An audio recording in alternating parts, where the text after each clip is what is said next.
3 minutes. I appreciate that. We have a break scheduled, but we just had one, but I don't have audit here. You don't have you're not ready. Dick Beard, are you ready? Could you go on facilities? I could go if we've got the committee here. Do we have a quorum of facilities? Governor Temple, Governor Temple's Beard, here. Governor Carter, Cruncher's here. Governor Caruncha, Carter's here. Governor Perez, Perez is here. Governor Stavros, and Governor Yost. So we're just short Governor Perez, right? I'd like to keep moving if we can. We got Let's see to if I can find it. go. Well, I'd like to call the Facilities Committee to order. The first thing we need to do is, has everybody had a chance to review the minutes from our last meeting at UNF? Yes. I'll move the minutes. Is there a second? Second. All in favor? Aye.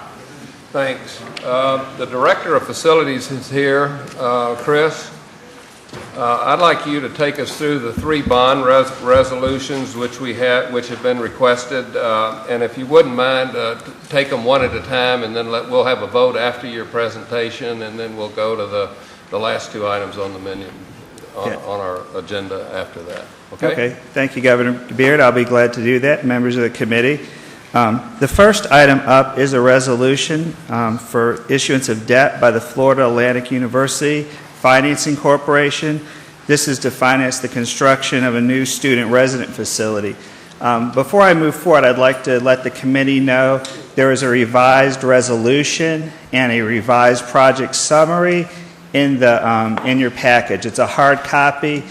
I'll just briefly explain that and then go into the project itself. Well, maybe I should explain the project itself. But first of all, these are very technical changes. It's only a change in Clause 3 of the resolution. Then that moves forward to the project summary. And I'll explain the nature of the change, but let me first describe the project. What Florida Atlantic University is looking to do is to construct a new residence hall. The primary focus is going to be on undergraduates, particularly freshmen, the freshman population. The committee may recall that it authorized the construction of Innovation Village 1 in 2010. That was primarily directed more towards the upper level students. And some of you may have had the chance to see that when we had our meeting at Florida Atlantic University. It's immediately across the street from the football stadium. In doing that, FAU originally contemplated continue to build another dorm, Innovation Village 2, across the other side of from the football stadium. But with their new change in strategic plan and direction and looking to really grow their undergraduate enrollment population, instead of building Innovation Village 2, this is a more traditional undergraduate residence hall. So that has necessitated some changes, and I'll just describe the basic character of the project. First of all, FAU has an existing series of housing, traditionally financed through traditional state Division of Bond Finance bonds. That continues to exist, continues to be self-supporting. In 2010, they built Innovation Village 1 under a new finance corp model, and the board approved that. So at that point, it was designed, Innovation Village 1 is self-supporting, and the existing housing is self-supporting. However, to enhance the credit, they said any excess revenues from the existing housing could flow to the Innovation Village project.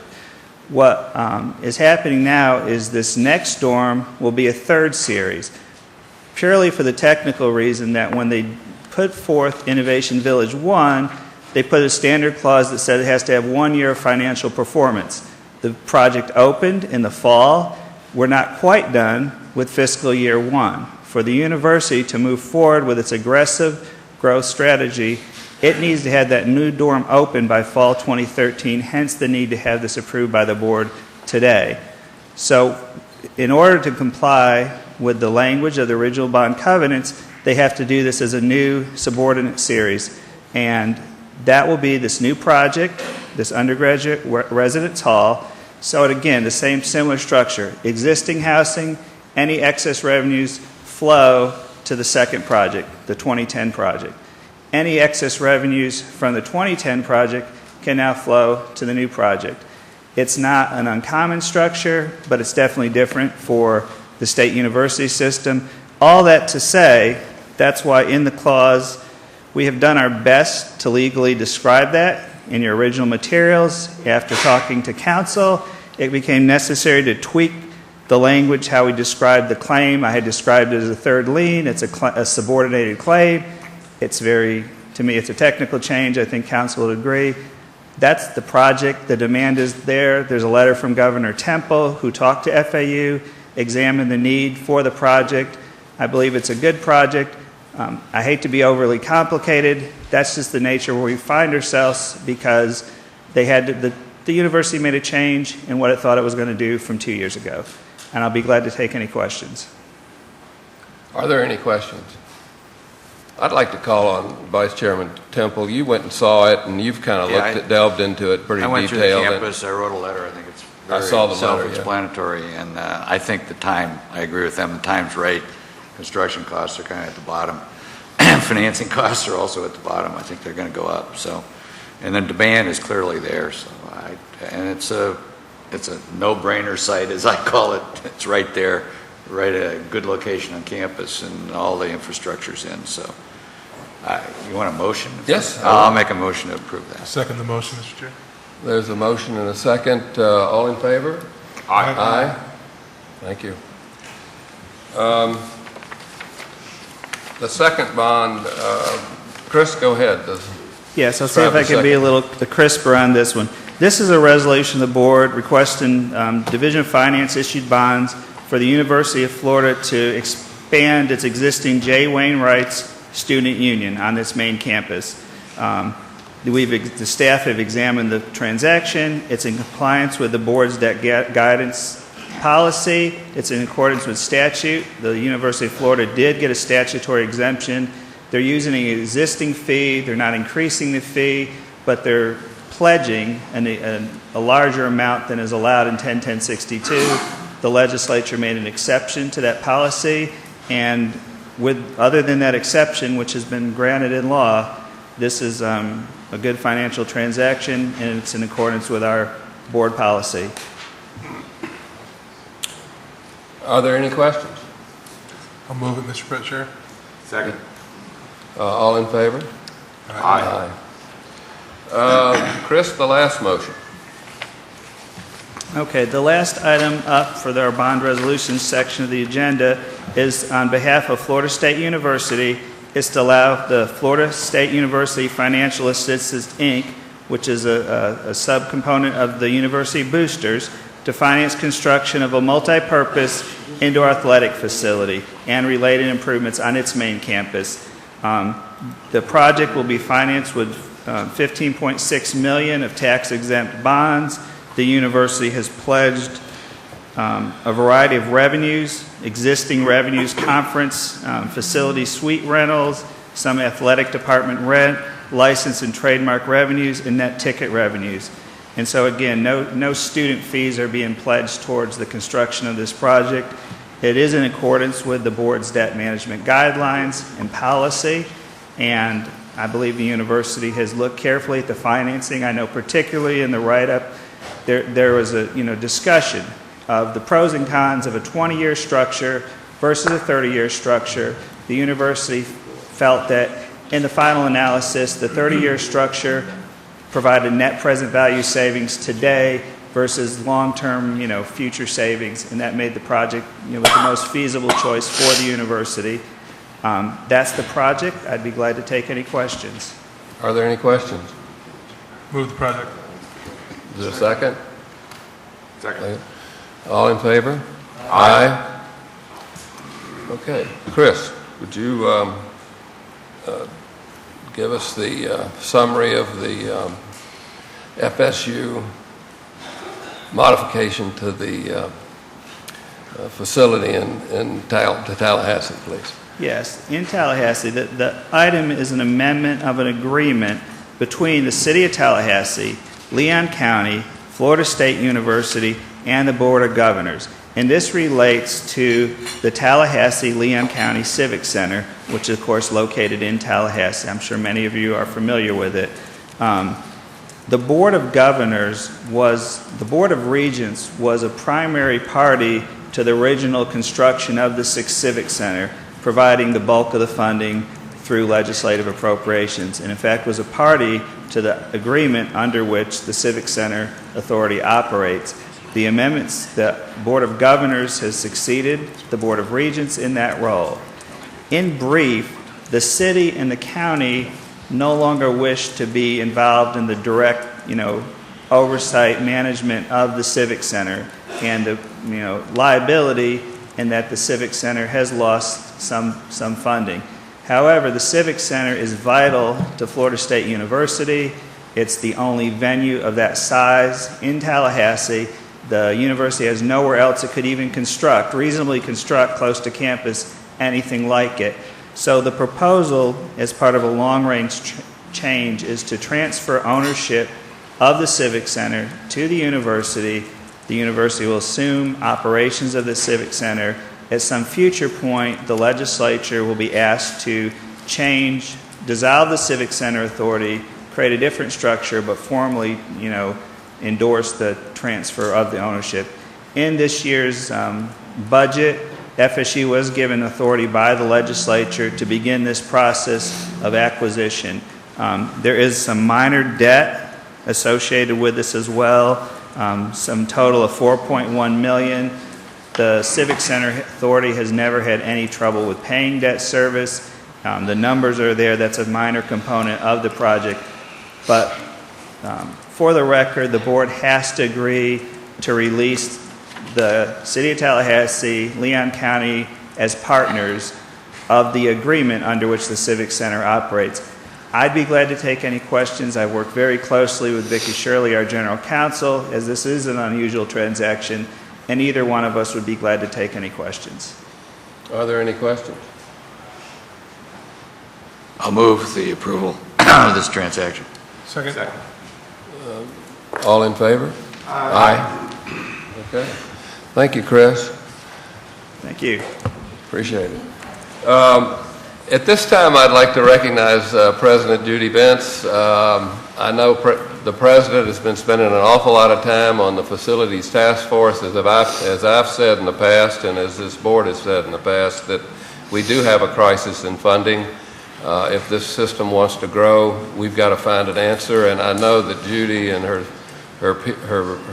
members of the committee are spending an inordinate amount of time looking at this issue, and we've got great experts on that committee. I mean, people that really understand the game, and she's working very hard on making sure that the committee comes up with things that we really can do and not pie in the sky kind of thing. So with that, Judy, would you give this board an update on where we are with our task force?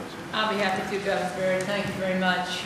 Just as background information, the Board of Governors in the March meeting established the task force on facilities and an advisory panel. Governor Beard appointed at least one person from each state university, as well as a group of advisors. We did that in April. I will say that one of the most important, this is the most different and probably the most functional of any task force that I've ever been a part of. And the reason is primarily, while the 11 universities are well represented, their chief financial officers or their budget officers, their facilities people, we're still from the universities. Because everyone in the state that's concerned with university facilities is interested in solving this problem, a lot of people, very important people, have come forward and want to help. And that's how this advisory panel began.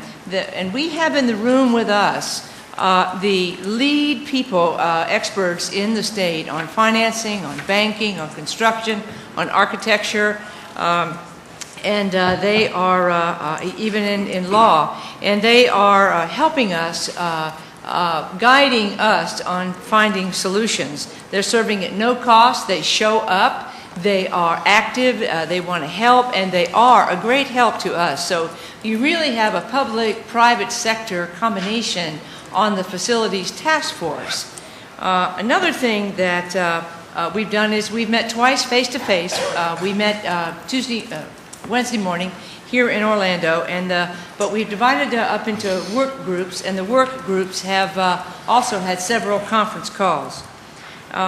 They are, what we really have, we have 8 charges that we were given, and we're working on them, and that's how the work, basically what are the charges include what are the options to PICO, what have other states done when they've run out of the equivalent of PICO funds, and many states have, how do they continue to have facilities, maintain the ones they have, and how also can we provide financial flexibility in the world of facilities, and most importantly, how much funding is needed in facilities to meet the Board of Governors 2025 strategic plan goals. I'm encouraged by this task force. Wednesday, we came up with some concepts, some solutions, concepts of solutions, and we have a variety of options. Basically, public-private partnerships is getting a lot of attention. If the state is running out of money, I assure you that the private sector has not. The private sector has money to invest, and we are good investments for the private sector. We haven't used public-private partnerships too much in our university buildings, especially our academic buildings, but we're exploring that. One of where we are now is that the concepts are putting pen to paper. We could not do this without Chris Kinsley, and he is writing up the drafts of our concepts. And flexibility, the different kinds of language that we need changed in statutes or in regulations, the kind of flexibility the universities need in the money that we have. Because basically what we have are rules and regulations that were developed 15 years ago when we were 70 to 80% supported by state dollars.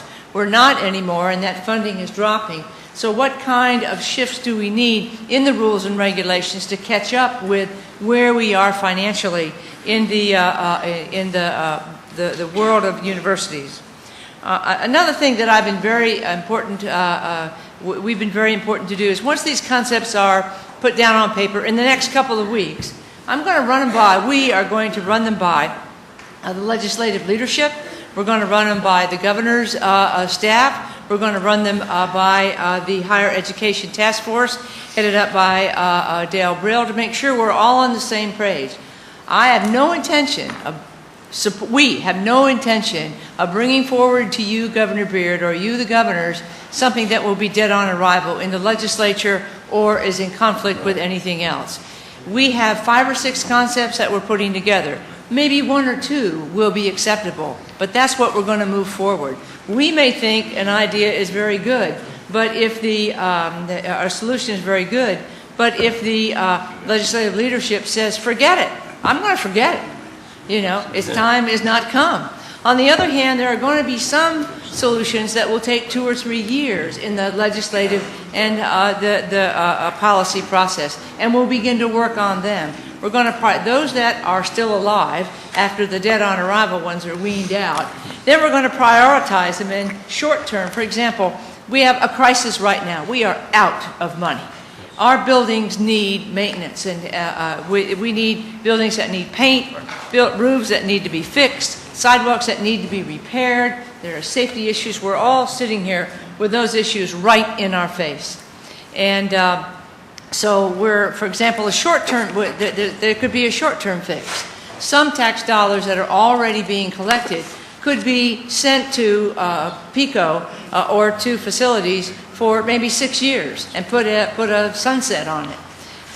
There may be longer-term solutions. So we're looking at all of them from all different angles. So we're not going to bring you something that's dead on arrival. They're all going to be vetted. We're going to bring you the ones that have a pulse and the ones that help us with short-term and long-term. Our deadline for the final report to you and the board is in November, and also the Blue Ribbon Task Force has asked for our final work product, well, we're going to give them our not final work product. We're going to be in contact as time goes along to see how they feel about it, because their overarching umbrella also includes facilities.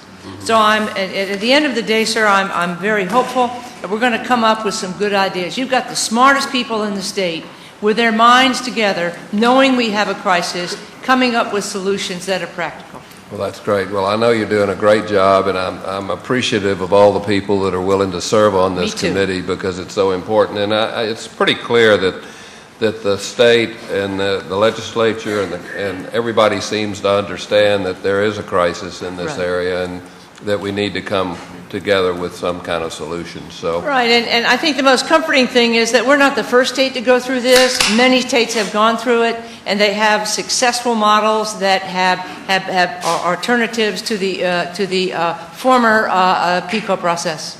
We're not alone. we're not alone, and that's exactly right. Well, thank you, President Bentz, for your hard work, and Mr. Chairman, does anybody have any other questions, or are there any issues at all? If not, this committee is adjourned. Great, thank you.